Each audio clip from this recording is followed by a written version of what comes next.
मध्य प्रदेश की दतिया विधानसभा सीट पर जो उपचुनाव हुए हैं, वह उपचुनाव चर्चा का विषय लगातार बने रहे हैं। दरअसल बीजेपी ने जो फैसला लिया इस बार की दतिया विधानसभा सीट के उपचुनाव पर, वो फैसला हर किसी को हैरान कर गया। जी हाँ, इस सीट पर पहले तो बीजेपी खेमे से वरिष्ठ नेता नरोत्तम मिश्रा को आगे किया गया, उन्हें टिकट दिया गया, लेकिन बाद में उनका टिकट काट दिया गया, जिसके बाद से देखा जा रहा है कि नरोत्तम मिश्रा को आखिरकार आने वाले समय में क्या कोई बड़ी जिम्मेदारी मिलेगी या नहीं। सबसे पहले बात यहां पर उपचुनाव की करते हैं, वहीं आपको बताते हैं कि अब ये उपचुनाव नरोत्तम मिश्रा के लिए कितने ज्यादा मायने रखते हैं।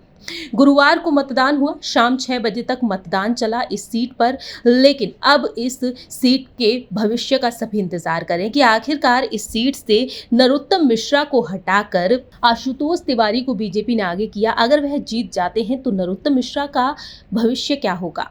दरअसल इस बार के चुनाव में मतदाताओं ने वोट किए हैं, लेकिन कितने वोट किए ये तो वक्त के साथ साथ ही पता चलेगा कि आशुतोष तिवारी के पास कितना वोट बैंक आया।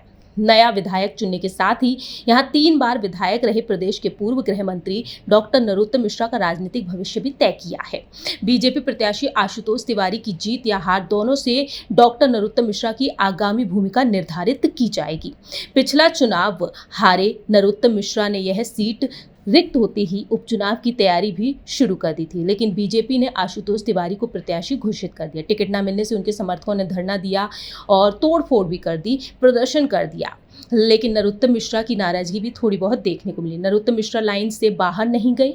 बीजेपी को जीत मिलती है तो उनके समर्थन की पुष्टि हो जाएगी, यदि पार्टी हारी तो उनके समर्थन के विरोध का परिणाम भी माना जा सकता है। हालांकि दोनों ही स्थितियों में जनाधार वाले नेता नरोत्तम मिश्रा को राजनीतिक नुकसान कम ही होगा। पार्टी के जानकार कहते हैं कि आने वाले 2028 के विधानसभा चुनाव में उनको कहीं ना कहीं समायोजित करना ही होगा, वरना आसपास की कई सीटों पर प्रभाव पड़ सकता है। चुनाव परिणाम मतगणना के बाद 3 अगस्त को घोषित होंगे और दतिया सीट पर यह उपचुनाव कांग्रेस विधायक राजेंद्र भारती की सदस्यता रद्द होने के कारण हुआ। 2023 के विधानसभा चुनाव में नरोत्तम मिश्रा को हराया गया था।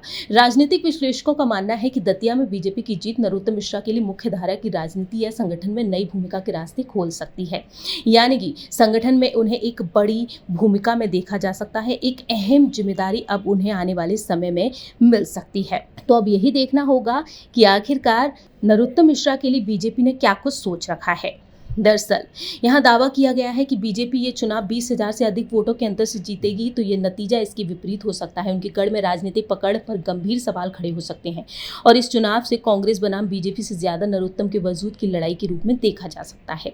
यानी कि अब यहाँ पर बीजेपी एक नई भूमिका में नरोत्तम मिश्रा को आगे खड़ा कर सकती है। अब देखना होगा कि नरोत्तम मिश्रा को संगठन में क्या कोई बड़ी जिम्मेदारी मिलती है, उन्हें क्या कोई बड़ा पद सौंपा जा सकता है या नहीं।